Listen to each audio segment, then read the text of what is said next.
National Broadcasting Company presents Radio City Playhouse, Attraction 11. Hollywood, California, Monday, June 29th. Presents the finest in motion picture entertainment, Academy Award. From Hollywood, Skippy, America's largest selling peanut butter. Cary Grant, Katharine Hepburn, and Jimmy Stewart. The Lux Radio Theater welcomes you all.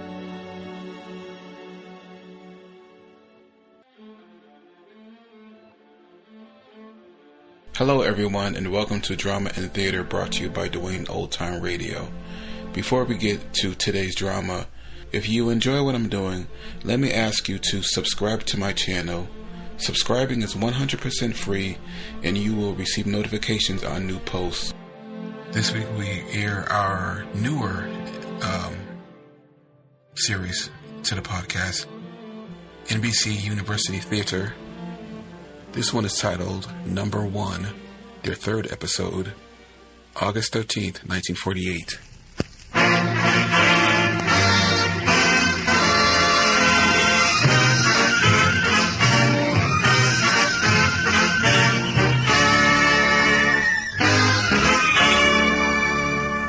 This is the NBC University Theater, presenting the third in a series of 5 radio plays based on great American stories. Tonight, it's Number One by John Dos Passos, starring Barry Sullivan in the leading role.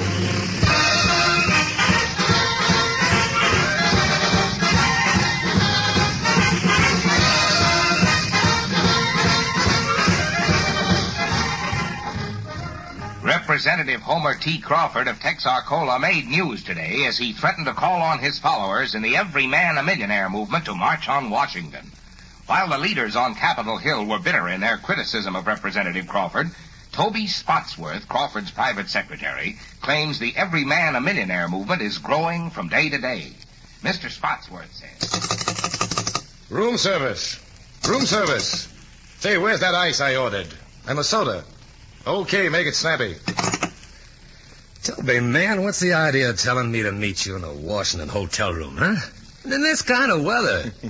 I'm supposed to be a friend of yours, boy. Well, it's the best I can do, Ed. I gotta stay close by Crawford's headquarters. With me, home is where the Gideon Bible is. Yeah, well, what all do you do for this champion of the people anyway? Oh, you know, the usual things. I handle the mail, press conferences, public relations, arrange meetings, stage the campaign. What a rat race you're in, man. Say, look, Toby, if you're going to knock yourself out, why don't you do something for yourself? Huh? At least you could get a job here in Washington, a mighty good appointment, too. You know, Toby, I talk to people. They think you got a lot on the ball. Come in. Room service, sir. Oh, good. Put that stuff down over there, eh? Here we are, boy. Thank you, sir. Anything else? No, thanks. Well, this is more like it, eh? Say, Toby, how'd you get hooked up with this Harmony Belt Messiah? Huh? Oh, Ed, I just drifted into it. A lucky break, I guess. You know, I was in the lumber business in Texarkana. Used to have trouble with gas and oil leases. That's how I met Number One. He was on the Utilities Commission. And when the crash put us out of business, Chuck gave me a job. Oh, Toby boy, I've seen a lot of these spellbinders. This ham-hock Horatio who's going to save the country for the common man. He's got a crazy streak a yard wide. Okay. And maybe you've got to have a crazy streak to appeal to the American people. Ed, you know, you've been in the East too long. You're cynical. You don't know how the folks back home feel. Now, wait a while, boy. I come from Texarkana, you know. I am one of those folks. Yeah, sure. At heart, you are. That's why I want you and no one else to write this book for Number One, the story of his life. Oh, well, we'll see that it's worth your while, Ed. Sales or no sales, you won't lose any money on the deal. We just want the whole country to know Number One the way the folks back home do. Okay, Toby, I'll write the book if you say so. From poor boy to president, the American story. Oh, brother. Of course, it'll have to be under his name. Don't worry, man. I won't want my name on it. Hold it just a second, Ed. Relax, Toby boy. You're jumping. That thing gets on my nerves. Hello, this is Spotsworth. What is it? Toby, this is Sue Ann. How are you, Toby? Oh, Sue Ann. Well, honey, I'm tired, dead tired. I'm talking with Ed James about the book. Oh, that's wonderful. But you've just got to help me out. Huh? Senator Johns is having supper with Chuck in our suite. You got to get us a news photographer right away. Oh, but Sue Ann, it's late. I don't know if I can possibly... Toby, this Johns. Why, you know how much that would mean. Yeah, sure, but you can't just whistle for a news photographer. Well, we just gotta do it for Chuck, Toby. And Senator John thinks he's just here for a little visit. He doesn't know anything about the picture, so you'll have to hurry. He may leave. Oh, all right, Sue Ann. I'll try. Somehow Oh, I knew you would, Toby. You all come on over now. You'll be sober, you hear me? And don't be smelling of liquor either. You know how the senator feels about it. All right, Sue Ann. Bye. Say, yeah, maybe you can help me, huh? I've got to get a news photographer at Chuck's suite. Senator Johns is over there. Gosh, Toby, you know, the boys are shy about those phony publicity plans. Ed, I've got to come through. I'll make it right with the guy. He won't be sorry he came. Okay, I'll see if I can get a friend of mine. That's my boy, Ed, thanks. Fix it up and we'll go over to the suite and see Chuck. I'll be with you in just a minute. Okay, I'll make my call. Operator, get me Acme News Service, will you?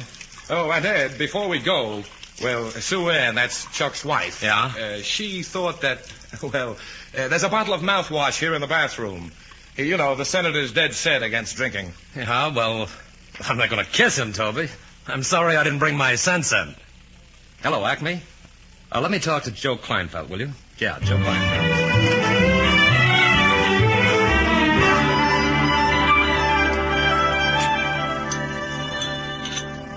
Well, now, the way I see it, Senator, it's like this. Of course, I'm just a little old hillbilly boy, and I ain't had but a smattering of schooling. But I can remember the good book my old mother taught me to read, and it says there that we should spread the good things of the land among all the people of the land. Well, now, I'm not going to go on record against the Bible, but there are more and less radical ways of achieving that end. Well, now, Senator, I just think in terms of the ordinary common man. That's the story of my life, sir. And, Mr. James, you can remember that. I understand you want to write up my life and biography. Well, sir, my life story is in the hands of the American people. The introduction was written by the folks back home. And if God gives me strength, the best chapters are still to come. I'm sure you'll go far, Mr. Crawford. Now, I think I'd better be going. Oh, don't rush off, Senator. Well, I'm sure if you'll just wait a few minutes. Why, sure. What's the hurry? Waiter, more coffee for everybody here. No, thanks. I really must. Oh, come in. This is the Crawford suite, right? I'm a photographer from Acme News. A photographer? Now, just a minute. Oh, I declare. I don't know how these newspaper men do it. They just seem to find you everywhere. Let's see. You're Senator Johns, right? Suppose you just sit there at the table with Mr. Crawford. Well, now, son, that's just plain little old Chuck Crawford. Of course, a backwoods boy like me would be mighty honored to have his picture took with a famous public servant. So what do you say, Senator? I would feel kind of mean to disappoint the boy. Well, all right. Let's get it over with. Say, Chuck, you ought to be doing something, to make the picture interesting. Oh, yeah, sure. That's right, Toby. Something natural-like. That's right. Oh, let me see now. Say, suppose I was to look at this big fancy hotel menu here like I was all bewildered. Making a face like I was mad because I can't find no hog jowl and turnip greens on it. Swell, go ahead. But there ain't a place in Washington you can get that good down-home cooking. Okay. Hold it. That's great, Chuck. Just one more now. What? Okay, thanks a lot. Well. See you later, Ed. Right, Joe. Thanks a lot, son. Well, now that I've served my purpose, I'll be going. Good night, everyone. Well, I sure am honored to talk with you, Senator. I've always been a great admirer of yours, sir. Good night, Senator. And thanks a lot. Well, he sure didn't lose no time getting out, did he? Well, maybe we shouldn't have done it, Chuck. He was awful mad. That old stuff sure will cool off quick enough when he sees his picture in the paper. Do you reckon they'll run the picture? Well, they'll run it all right. And with all that hog jowl and turnip greens. Well, now, I reckon you think that's all horsing around and demagogue foolery, Mr. James. But there's a lot of poor folks down home don't eat the proper food. And when they hear that old Chuck eats turnip greens and such, they'll try it and start getting their proper vitamins. Well, I never thought of that, Chuck. Maybe there's something in it. You're darn tootin' there is. And now, Sue, honey, you better run along to bed now. Toby and me is going to show old Ed here to town while we talk about this here book. All right, Chuck. Don't you let Toby drink too much. And don't you boys do anything I wouldn't do. Well, now, the first thing you got to know, Ed, is that I begun to make my own way when I was 10. Mm-hmm. Why, I can remember when I was just a little shaver, toting them bundles of newspapers that was too big for me down State Line Avenue down home, trying to help out my poor, weary mother with the wherewithal to buy a few groceries.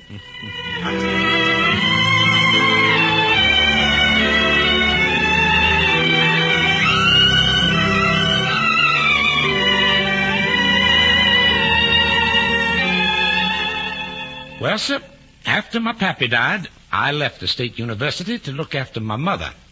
I figured I wasn't laid out for back-breaking work, so I got me a job on the road demonstrating kitchen utensils from door to door. And that's when I started my card index of every family, so I could walk right into any farmhouse and call everyone by his first name. That's how I met Sue Ann's folks. Say, Toby, looks like this here nightclub is fixing to close up. Well, there's a lot of other places, number one. Let's go over to Helen's. Well, you know best, Toby, as long as she's got friends. You know, Toby's the boy to show you the bright lights, Ed, or any other kind of lights.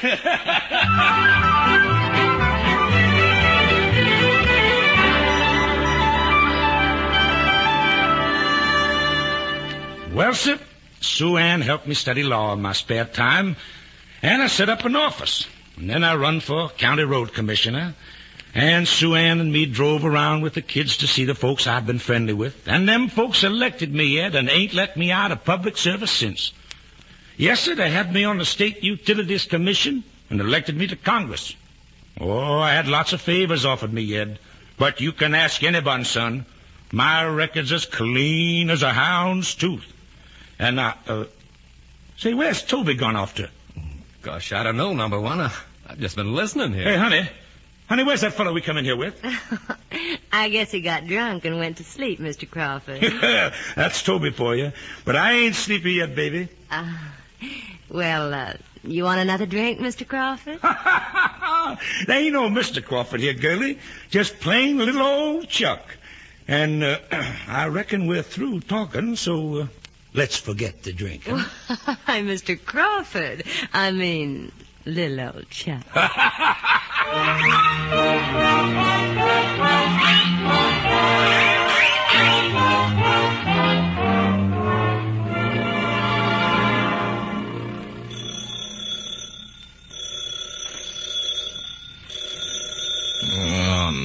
no, don't do that.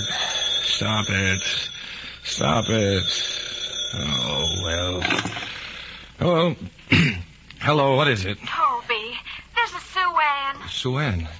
Yeah, Sue Ann, what is it? Toby, it's late. Why aren't you at the office? We need you here. The office? Oh, I don't feel very well, Sue Ann. I'm sorry. Oh, Toby, we need you. Something's happened. Senator Stote died this morning. Yeah? What's the governor going to do? He's appointing Mrs. Stote to fill a term. Emma Stote in the Senate? What's the idea? Then Chuck's going to run for the office for United States Senator. For senator? All right, Sue Ann, I'll be there. Bye, Toby. Oh, my head. Oh, well, I guess I better have a little bracer before I go.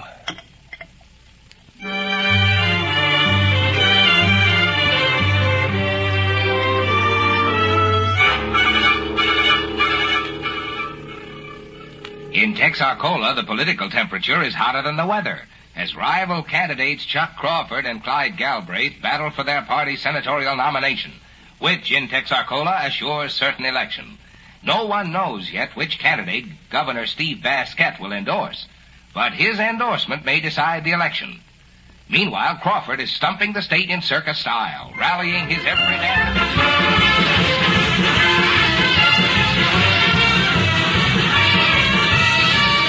All right, everyone, here's today's schedule. 8 o'clock, Pleasant Valley. 10 o'clock, Carnival at Arrowhead Springs. Noon, barbecue at Pub La Porte. 3:30, Livestock Exchange at Harmony. 5 o'clock, speech in front of the packing plant at Everhart. And tonight, Horton City. Where's Jackie Hastings? Here, Toby. Jackie, you drive number 1 on the white Lincoln. Right. Crummett, you take the Cadillac with Sue Ann and the kids. Saunders, you go ahead with the sound truck. Right. And wherever we stop, everybody check with me in case we change the timetable. And there's one other thing, Jackie. Yeah, what's that, number 1? I'm telling you to keep these gorillas of yours in line. Like yesterday, Saunders hitting that fellow with a set of brass knuckles. But, boss, I thought that... Stop trying to think. I'm doing your thinking for you. And you just do what you're told and keep out of trouble. Or you'll be building roads, son, not riding on them. Check, number 1. All right, you guys. Come on, Sue Ann, honey. And look, wherever we have a speech, you be sure and get those kids of ours on the platform, all 3 of them. Oh, Chuck. Norman Stark is outside to see you. Norman Stark? I can't see him now. We got to get moving. Put him in the car with you, Toby. Right. You can talk to Norm on the way.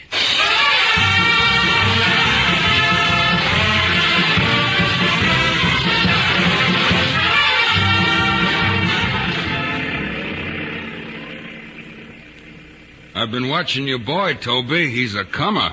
Thought I'd check up firsthand today. I was sure glad to have you, Norm. This is the day we put the election in the bag. They're betting 2-1 on Galbraith in Horton City. Yeah? And how are you betting?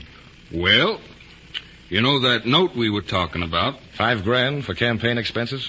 You can put it in the bank today, Toby. Well, that's swell, Norm. Thanks. We can sure use the money. But before I make the big plunge, what about the governor? What's Steve Basquette going to do? And he's supposed to be at the meeting at Horton City tonight. That's what we hear from the Capitol. I'm a gambler, Toby. That's my business. I'll take that tip, and those odds will be even before the day's over. Do you need any more money? Maybe for radio time? I thought you might come through, Norm, but I didn't like to ask you. Look, when I think all the real folding money I blowed on racehorses, well, what's the harm in asking me to buy a little piece of a politician? Oh, now, Norm, keep it straight. There are no strings, remember. Don't need any strings. I manage to cash my chips in if I bet me winner. Yeah, that's your lookout, Norm. We're pulling into town. I've got to get busy.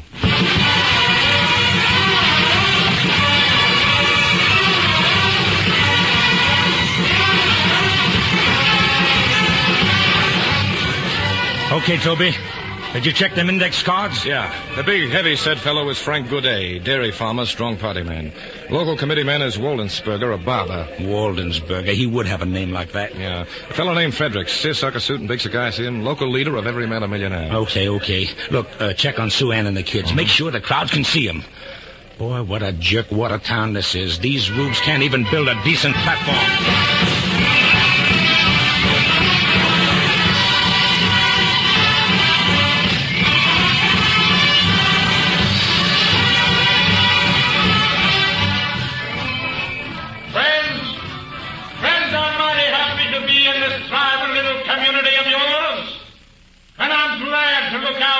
Such progressive citizens as my old friend Frank Goudet, a man who knows what it means to get up in the morning and do a real day's work for a living.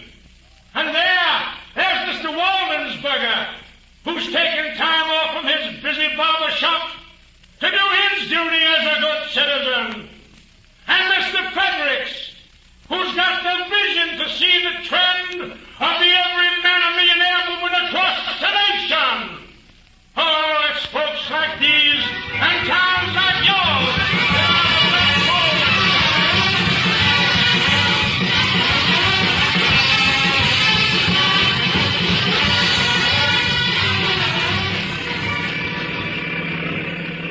Let me have them index cards for the next town, Toby. And look, you check with Jackie Hastings. I don't want no heckling here. Okay, Chuck. You just tell him to have his boys circulate. Give him some money for some local punks if he needs them. But there don't need to be no trouble. Just some good hard looks and a little jostling. That'll keep their mouth shut. That's Jackie's department, but I'll check with him. All right. You check up on the loudspeaker. And tell Sue Ann to keep them brats still before I have to hush them. And you better check with the state capitol. Find out what the governor's fixing to do. Sure, Chuck, sure. You sure there's nothing else? Oh, now, don't get edgy, Toby. We all got to do our part, son. Oh, say, look at that crowd up ahead. Half of them crackers think they came to see the carnival. But when I get through with them, son, every last one of them will think he came to hear little old Chuck Crawford.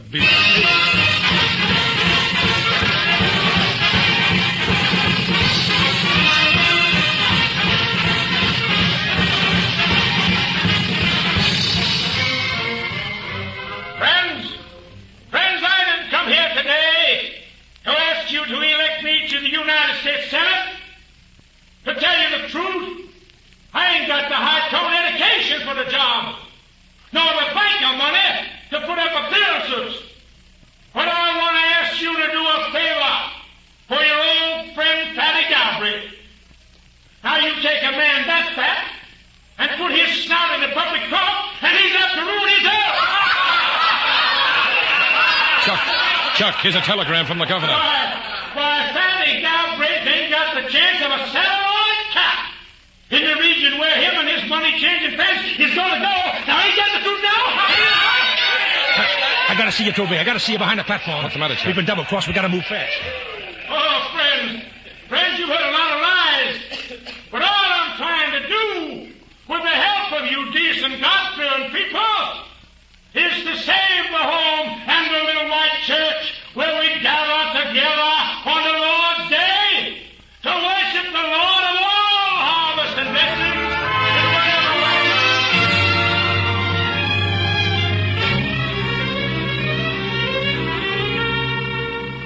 Oh, Toby, look.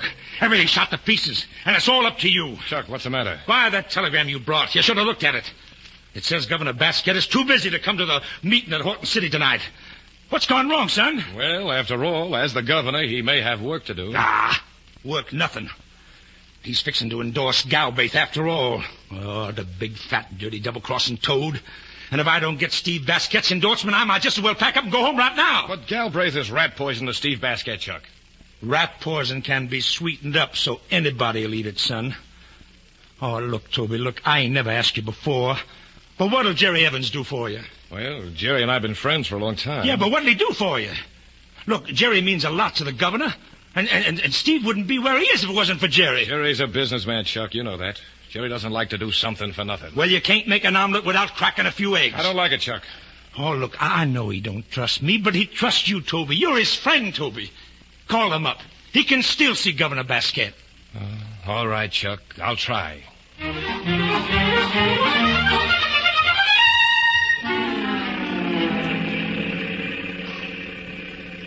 Well, Jerry, for a while I thought you were going to stand me up. We just wanted you to take a look at the meeting. You ought to see that man sewing up the votes. Now, I don't want to talk you into anything, Jerry. Just take a look for yourself, and then tell Steve Basket what you think. All right, I'll look.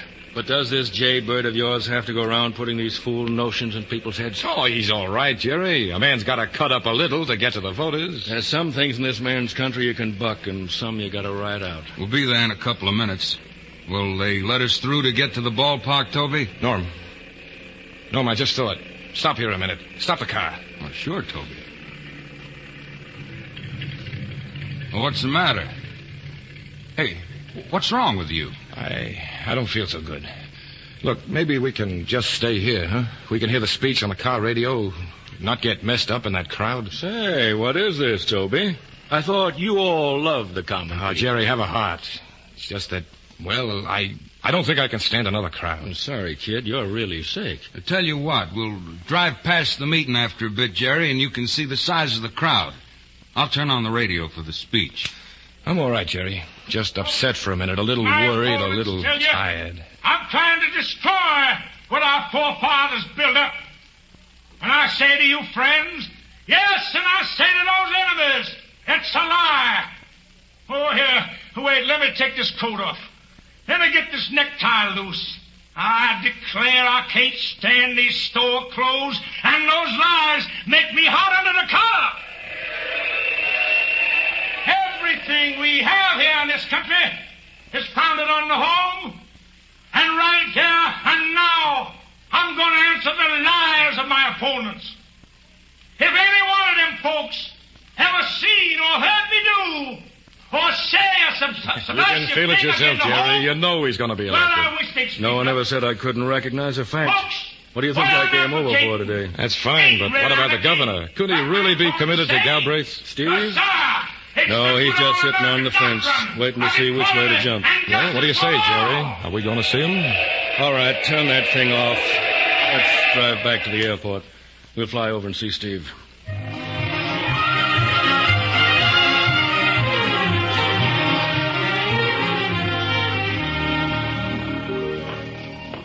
Well, gentlemen, let's us just sit here on the porch. And I'll take this old rocker, if you don't mind. It's a mighty hot day here, Governor. But it's as pretty a day for flying as I ever saw. We're fixing to fly over to Horton City. That Horton City meeting's going to be the biggest rally ever held in the state, Governor. There might be as many as 20,000 there. Jerry, how do you reckon Chuck is doing? Now and then, Steve, a fellow like that turns up you've got to reckon with. Mob appeal, I guess. But mobs can vote. Yeah. Well, I don't care much for that flying. But, I think I'll drive the missus over to Horton City tonight. Good. I'll be looking for you there, Steve. That's wonderful, Governor. Say, you won't fail us, will you? You'll be sure to be there. Mr. Spotsworth, I generally manage to get where I'm planning to be at.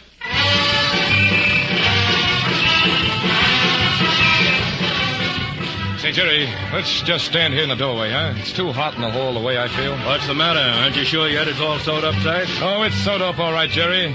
Jerry, you're watching a man become a senator tonight. You're seeing him take a step toward the White House. Yeah? Shall I call you Postmaster General Spotsworth? Or are you going to hold out for Secretary of State?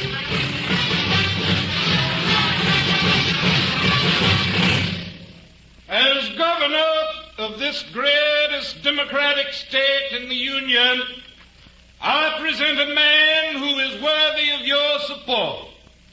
A man who is beloved by the people of Texarkana. A man who is to become your next United States Senator, the Honorable Homer T. Crawford.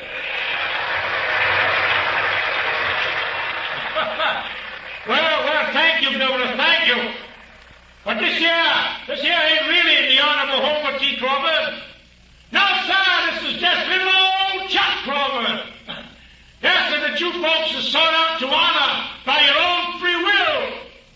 And I just want to say that ever since I was a little shaver, toting them bundles of newspapers too heavy for me, down State Line Avenue down home, trying to help out my poor weary mother with the wherewithal to buy a few groceries. Come on, Jerry, hurry up. It's all over with the shopping. Let's go to the hotel. Okay, we'll celebrate the triumph of the common man. Let it out, Jerry. At least wait till I get a drink. Well, don't get sore, Toby. Okay, but shut up. Shut up till I get a drink. His chance to make good in the good old American way.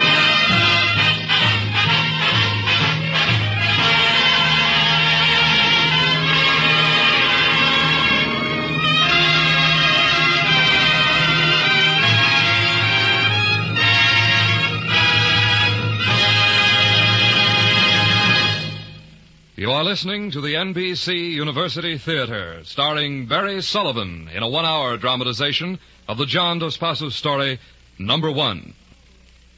Now we will hear from Dr. Harvey Webster, visiting professor at the University of Louisville, author of the recent study of Thomas Hardy on A Darkling Plain, numerous publications on contemporary fiction and poetry, and now in charge of the radio-assisted correspondence course on contemporary literature, of which tonight's dramatization is a part. Speaking from Louisville, Dr. Harvey Webster.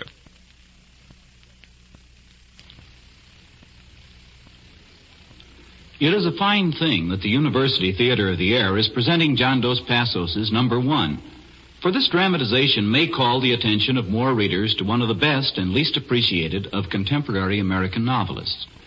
All critics, or almost all, acclaim him. He has been imitated by Americans north and south, by Frenchmen, by Russians, perhaps even by some Chinese. The reading public has too generally left his books unread and unbought, though they have bought and read many second-rate imitators. This is lamentable ingratitude or bad luck or lack of perception, for no American writer has loved all kinds of people more than John Dos Passos. In his first mildly popular novel, Three Soldiers, he tried to write about all soldiers, not just the officers and the rare heroes. In Manhattan Transfer, he tried to give the feel of all of New York, of all of its people and buildings, of all of its day life and night life. In his longest novel, USA, he tried still more ambitiously to get all of America from 1900 to 1929 down on paper in the speech of the people. In Adventures of a Young Man, whose hero is Glenn Spotswood, the brother of the reluctant heel of Number One, he tried to show an honest radical, his difficulties with dishonest ones, and his death in the Spanish Civil War that began World War II. In Number One, but you are learning tonight what Mr. Dos Passos was trying when he wrote this one. I say trying, for I don't think Mr. Dos Passos always succeeds any more than Shakespeare always succeeds. But there is only one of these novels, the one about the Spanish Civil War and American radicals, that I think sometimes gets really bad. And whether Mr. Dos Passos got all of war into Three Soldiers, all of New York into Manhattan Transfer, all of our country into USA or not, there can be no doubt that all three of these are exceptionally good, possibly even great novels. Number One may, and I hope with all my heart that it does, show a turn to a more promising field than any Mr. Dos Passos has explored before. In the early 40s, he wrote a book called The Ground We Stand On, in an attempt to find out who the great American heroes really were and what ideas meant the most to them and should mean the most to us. The ones he thought most important were Jefferson and Roger Williams, who believed most strongly in the for the people and by the people part of the United States way.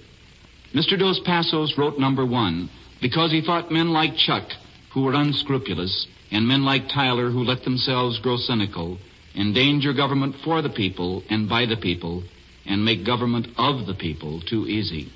He wrote number 1 because he thought, to quote the last words of the book, that the United States is weak as the weakest, strong as the strongest. The people are the republic. The people are you. Thank you, Dr. Webster. The story continues from Hollywood after a brief pause for station identification. The victory of Homer T. Crawford in the Texarkana senatorial primary was made official yesterday when his nomination was confirmed after a bitter court battle with the Galbraith faction. No official announcement was forthcoming from the Crawford headquarters in the absence of Crawford's private secretary, Toby Spotsworth. And Crawford himself is also...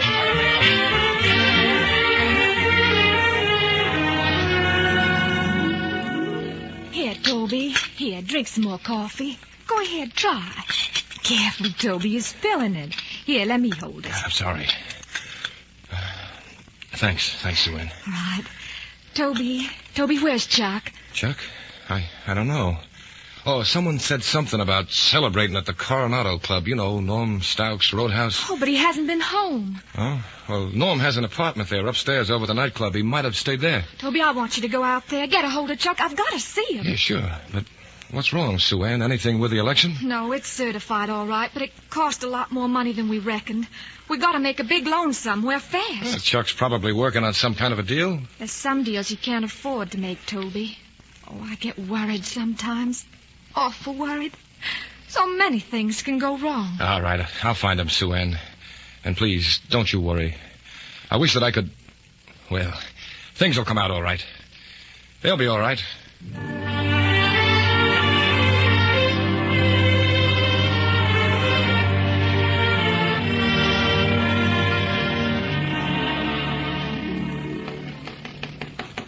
Who is it? It's me, Toby. Toby Spotsworth. Come on in, Toby. Hey, look who's here. The forgotten man. Hi, Toby. We've been looking all over for you. Hiya, Norm. Where's number 1? Just down the hall. Go get him, Jackie. Okay, but I don't think he's going to like being disturbed. Toby, you know Judge Banning here, don't you? Of course. Toby and I are old friends. Yeah, that's right, Judge. What brings you here? Business, my boy. Unfinished business because of you. Huh? Yeah, we almost left your name out of the incorporation papers. But number 1 insisted that we wait. Incorporation papers? Sure. But Chuck can tell you about it. He's coming now. Well, hi, Toby. Hi. Well, you sure picked a fine time to show up. How come you didn't check back at the hotel? I just did, Chuck. I just came from seeing Sue Ann. Sue Ann? Well, how's she feeling, Toby? She all right? Yeah, but she's worried some about a loan. Well, I'm taking care of that right now, son. You can call her after a bit and tell her I'm having a meeting with Jerry Evans and 2 ranking members of the Utility Commission. And I ought to know their ranking. I put them there. Tell her I'll be late on account of a business deal. Look, Chuck, Sue Ann's not a press conference. Well, tell her anything you want. Now, first we'd better get this thing cleared up, Judge.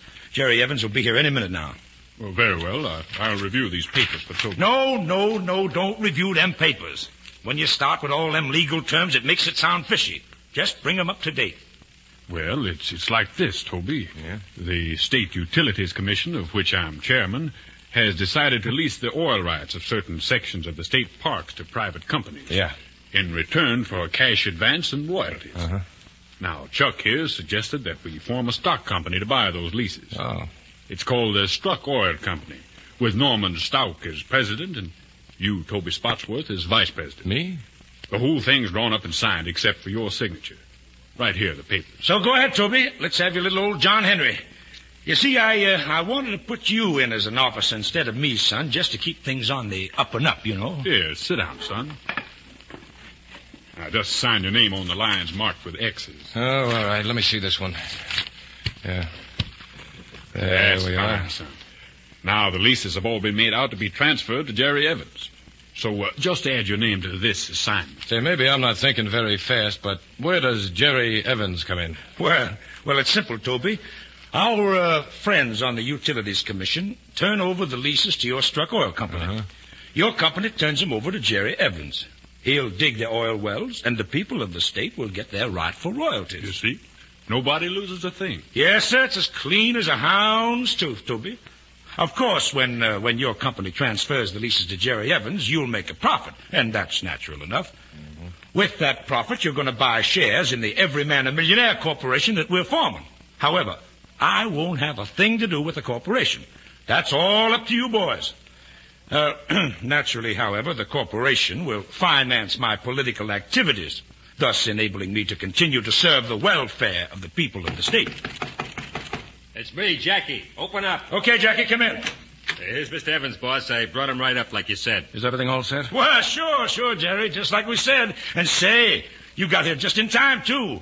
I was just fixing to turn them leases over to the Amalgamated Oil Company. No, Mr. Evans, here are the leases properly signed by the necessary 2 members of the Utilities Commission. And here's the assignment of the leases signed by the officers of the Struck Oil Company. Well, I guess that takes care of everything on our part, Jerry. Right, Chuck. And what you find in that briefcase will take care of my part, the advance payment. Maybe you better count them. No. Just turn it over to the treasurer. I was never very good at arithmetic. Here, Toby, you take care of this, son. Okay, I'll be going now. Stick around, Jerry. We're going to celebrate down in the nightclub. No, thanks. I make these deals, but I don't celebrate them. Now, bring that briefcase back to my room, Toby, and we'll talk while I'm getting dressed. Oh, man, this here has been a real night's work. Yeah, number one. Everything's as clean as a hound's tooth. That's right, son. Yes, sir. Look, you call Sue Ann and tell her everything's okay. And then as soon as I get out of these pajamas and get some clothes on, we'll go celebrate. I don't know, Chuck. I don't feel much like it. Oh, no? Well, say, what you looking at? Oh, them cigarette butts in the ashtray, huh? Nah, they do look awful, don't they? Cigarette butts with lipstick on them. I declare I hate to see a gal smoke. Just never did seem right to me somehow.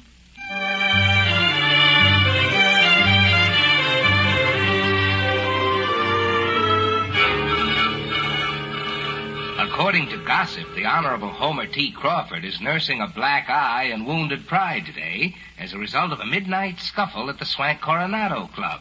The senator is unavailable for comment, and his secretary, Toby Spotsworth, laughs the whole matter off as a fabrication of Crawford's political...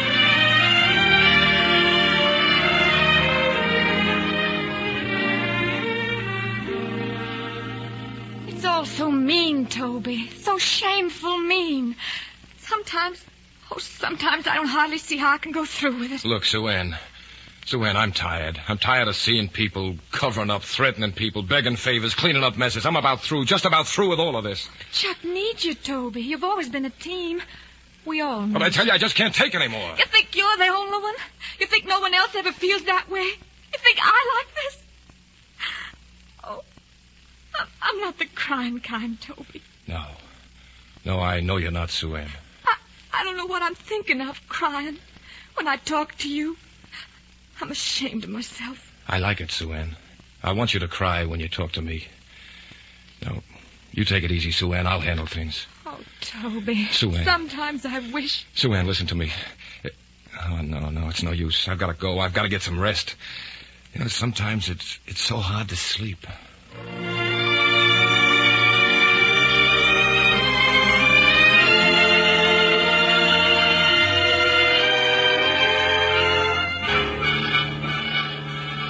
The most bitter battle here at the National Convention is between the rival Crawford and Galbraith factions of Texarcola. Senator Crawford, scheduled to appear before the Credentials Committee today, is reported to be in solemn conclave with outstanding party advisors. His secretary, Toby Spots. Hey, Chuck, I've got to see you. Come on in, Toby. Come ahead, son. Hi, boy. I'm just taking a bath. Sit down. Okay.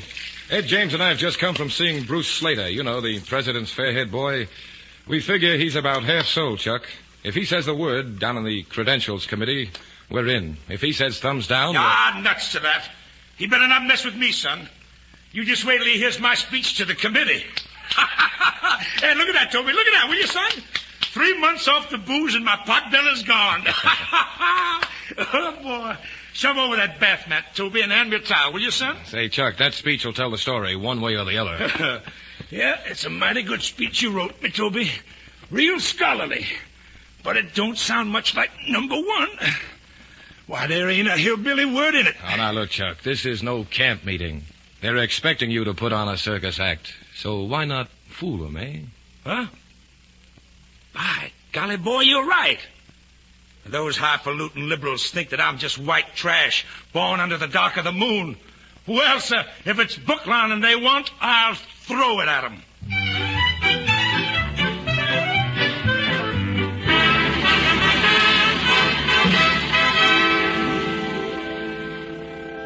Friends and members of this committee, the question we have to decide today is which of these delegations really represent our party's voters of the state.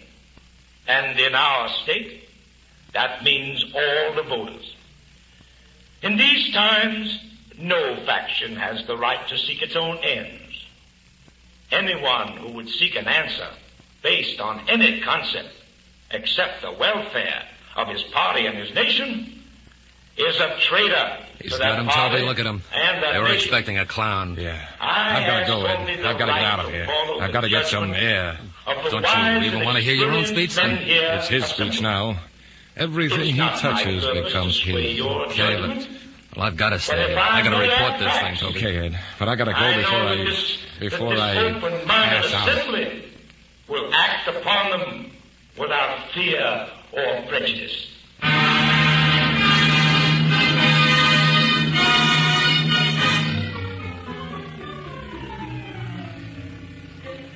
Toby, what are you doing here at the office? Is the meeting over? The meeting? What meeting? The Credentials Committee meeting. Oh, that. No. I left the meeting. I've been walking around. I've been thinking. Sue Ann, I'm going away. Do you think we'll win, Toby? No, we won't win, Sue Ann. He may win, but you won't. I won't. When I heard him start to talk, I knew I just couldn't stand anymore. You're just all worked up, Toby. Where have you been walking? I've been walking with you, Sue Ann. Look, I talked it all over with you. Oh, Toby. What's the matter? You're talking crazy. You know what's the matter. Maybe I am crazy. About you. Toby, you mustn't be silly. That's the only thing that isn't silly. I love you, Sue Ann. I don't love votes and loudspeakers and big-shot conferences, but I do love you. I don't want to talk like this. I won't talk this way. I won't let you. I had to say it. I'd like to go away right now and never come back. Oh, Toby. We used to make jokes. We used to laugh. Now I feel so mean. Mean inside. Don't make it worse. I'm sorry, Sue Ann. I'm really sorry. Oh, Toby, not you. Why, you're the one I count on. Even when you're drunk or sick. Sue Ann, I had to tell you. You've got to listen to me. Not now, Toby. Please, not now. Just when everything's so important to him. Maybe it's all a mistake. Maybe it's all wrong this way. But, well, you can't run out. Hiya, baby. Did you hear? Did they tell you, honey? We're in. Our delegation was seated. Really, Chuck? Oh, that's wonderful. It's wonderful, Chuck. And I'm glad it's over. I'm going to take the boys and go back to the ranch. That's a good idea, and I'll be out there myself, honey, if I get a chance. And Toby's going away for a rest. A long rest to get all well again. And you do like the doctor tells you, Toby. Get yourself well. Do you hear me? Yes, sir. Sure, this is the time for it. We'll be needing you in the fall, boy.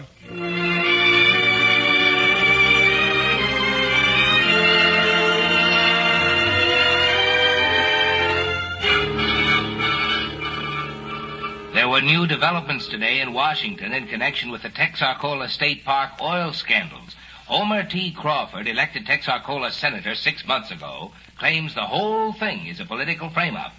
Meanwhile, Assistant District Attorney Mackenzie Turner announced that Crawford's private secretary, Toby Spotsworth, is flying to Washington to appear before the federal grand jury. Hey, Toby! Toby, over here, son! Hiya, Chuck. I'm coming. Oh, you look awful. Toby, are you all right? Yeah, sure. Hey, you're sober, ain't you? Yeah, too sober. I haven't had a drink for 6 months. Well, hurry up then. We got to get out of here. We got a car waiting over here. Just a minute, Mr. Spotsworth. We'd like to get a picture. I'm from Acme News. No, wait a minute. Oh, it's okay. I got it. Thanks. Get that guy, Jackie. Saunders, go get him. Give it to him good. Smash that camera. Here, give me that. Come on, Toby. Hurry up in the car. Hurry up. Come on. Okay, get rolling. Step on it. Send it office, Billy, quick. Oh, those nosy photographers out of mine own business. I ain't fixing to have my picture taken with no jailbird. Oh, we're in trouble, Toby. A real fight. You boys sure got me in a jam this time. We got you. Look, you're doing all right. It's Norm Stout and me who've had it rough so far. Well, I ain't let nobody go to jail yet. But they got you on the griddle, boy. And you're going to sizzle a little, even if I do get you off.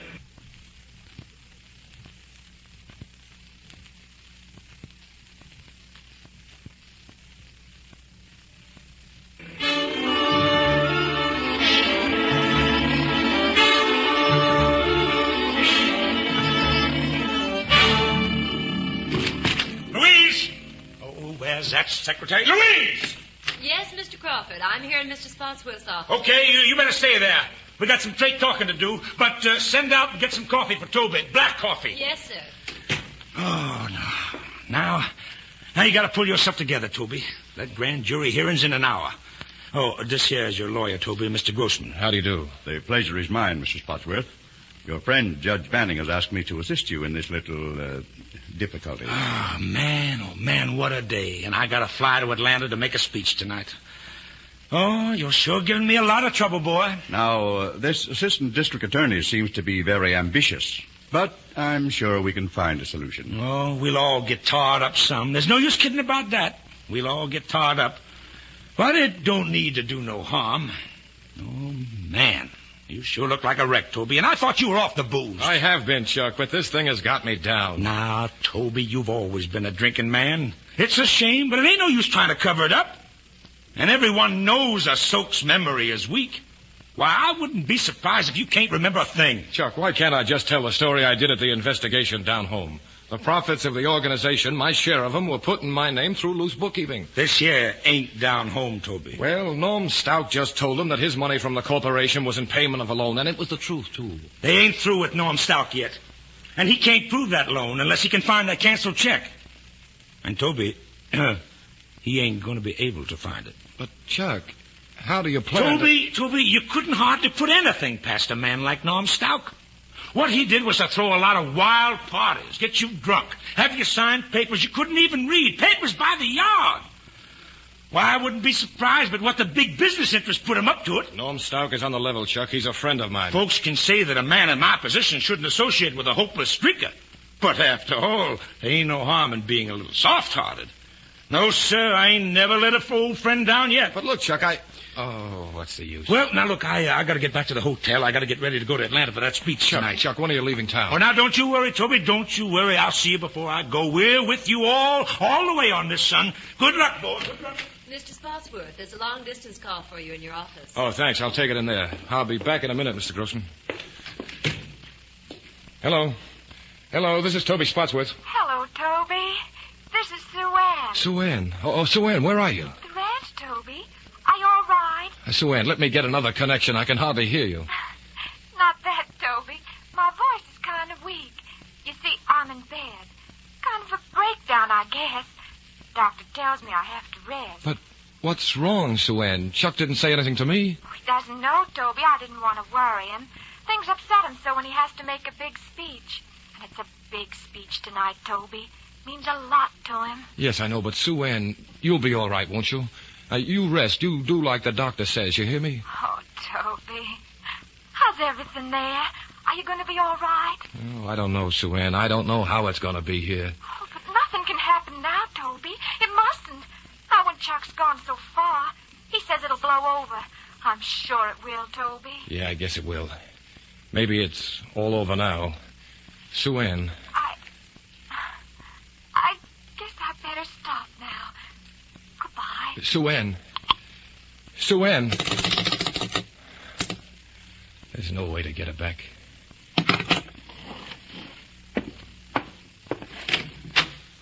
Well, Mr. Grossman, I guess it's time to go. Yes, I think we'd better proceed to the hearing.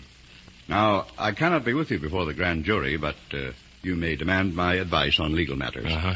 And if any question is, too complex for you to answer, you may refuse on your constitutional rights. I see. You're not required to answer anything that may incriminate or degrade you.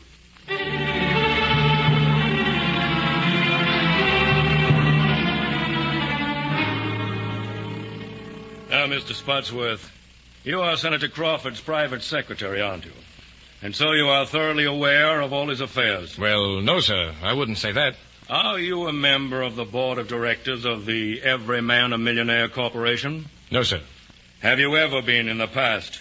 Well, I may have been a sort of dummy director at first. You see, it was all sort of informal.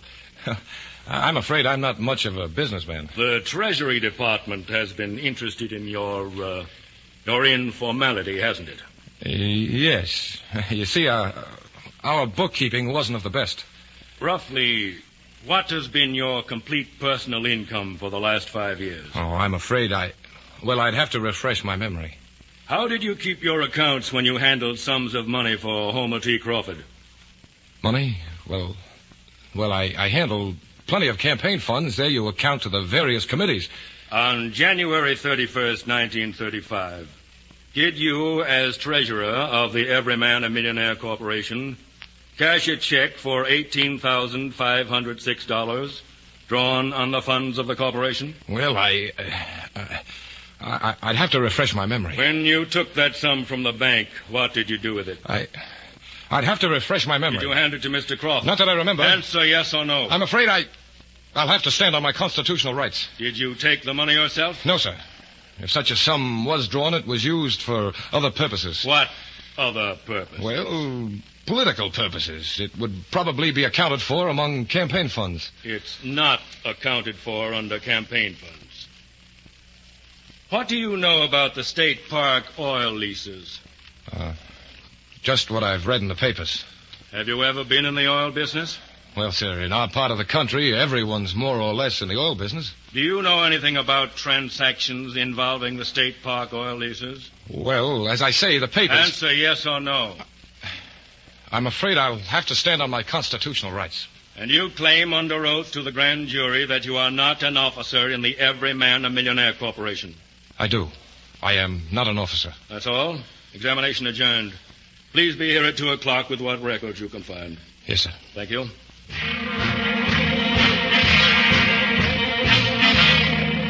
I've got to make a phone call, Mr. Grossman. Chuck said he wouldn't leave for Atlanta until I called him. All right. If Senator Crawford's room still doesn't answer, I'll call his office. Thanks. But, Louise, are you sure he didn't leave any word that he left for the airport? Oh, all right. Thanks. You say the senator's plane left for Atlanta an hour ago? Oh, all right. Thanks. Mr. Spotsworth, don't you think we should get your records first and then have lunch? No, you go right ahead, Mr. Grossman. Did you come to any decision as to how things went this morning? Oh, yes, I've come to a great decision. Oh, waiter, bring us 4 martinis. We're in a hurry. But, Mr. Spotsworth, I'm not a drinking man. Okay, no offense. I'll drink yours, too. But if you'll pardon me, don't you think we ought to try to keep our heads clear for this afternoon? Look, I don't know much about law, but I do know how to get stinking drunk. And right now, I'm going to do something I'm good at. Look, Mr. Grossman, if you finished your lunch, why don't you run along? I'll meet you at the Federal Court building. Very well, but I must advise you not to be late. This is your old grand jury. Then it's on my record that I like a little drink. Oh, thank you, waiter. 4 more.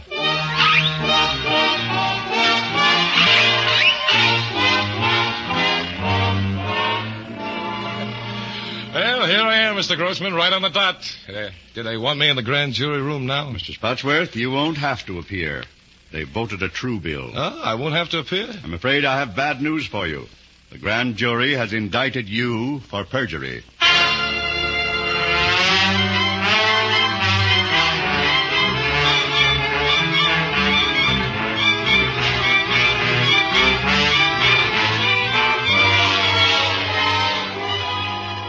And so, friends, as I speak to you tonight from this great city of Atlanta, I defy the forces of privilege that plot my downfall.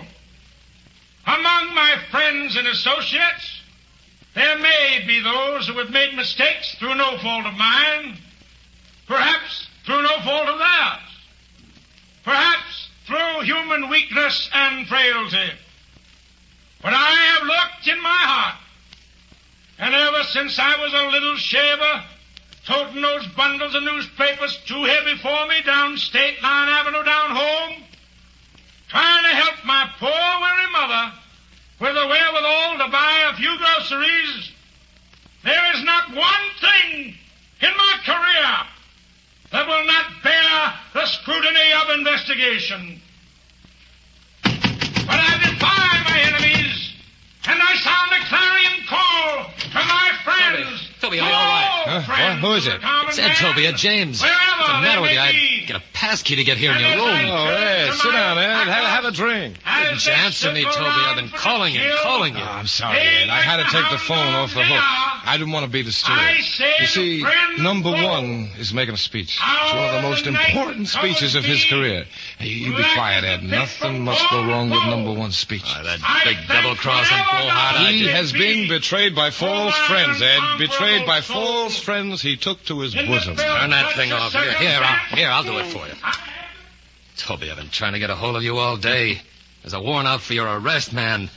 I've arranged for you to accept it in the morning. A lot of people have arranged for me to accept it. Now, look, Toby, we gotta talk. I saw Mackenzie Turner today, the assistant DA. Now, he's got nothing against you, but he means business. He just wants you to produce the records. I haven't got any records, Ed. I can't remember a thing. Now, listen, Toby. You can be in the clear. He just thinks it's time to stop Chuck, and so do I, son. Now, it's your duty to go down to that grand jury and tell all you know. Now, if you do that, Mac Turner will crush the indictment. Yeah. I'd look pretty, wouldn't I, sobbing out my story on the district attorney's shoulder. And it wouldn't stop Chuck. You know it wouldn't. Now, Toby, boy, let's go over to my place and sober up a bit, huh? Then we'll go down and talk to Mac Turner. What is a duty? To take a rap or save your own shivering skin? Oh, Toby, all I want is for you to get sobered up and talk to Mac. Now, come on, boy, let's go. No, Ed. Come on now, I'll help you. No, let me alone. Now, be reasonable, Toby. You'll go to jail, son. You'll go to prison. Now, come on. Now, get your hands off me. You're coming, Toby, if I have to break your arm. No, you don't. Toby. Ooh. All right. Get up. Now get out. Get out. Get out!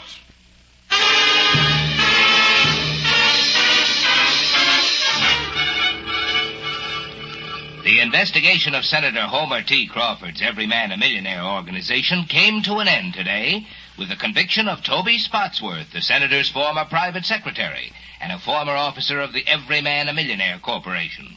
Testimony revealed that the senator was not connected with the corporation and that he was not advised of the activities of his underlings. In commenting on Spotsworth's sentence to imprisonment, the senator said he was shocked by the behavior of those he trusted, but that he would carry on with his work because of his sacred obligation to the common man.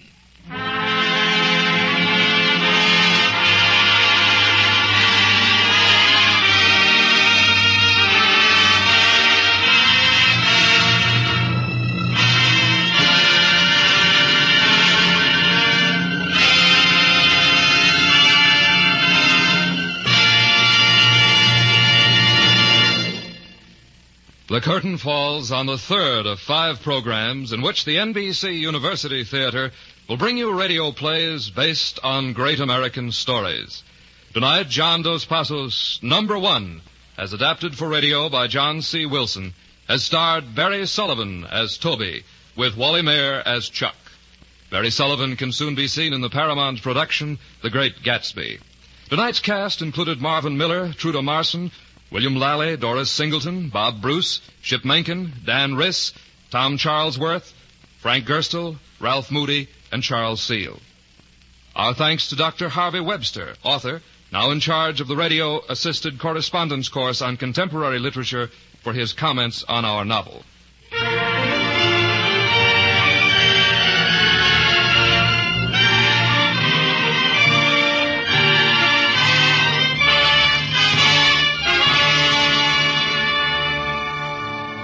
The orchestra was conducted by Henry Russell, who composed the original music for our play. The production was directed by Andrew C. Love. We invite you to listen next week to the NBC University Theater when we present a play based on the story Noon Wine by Catherine Ann Porter, starring Beulah Bondi. Productions of the NBC University Theater are currently being used in conjunction with a course in American fiction under a college by radio plan at the University of Louisville.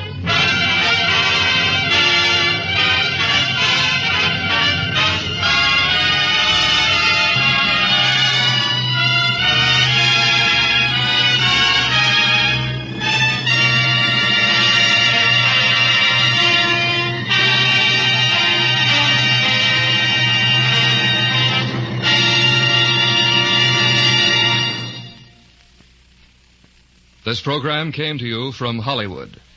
This is NBC, the national broadcasting company.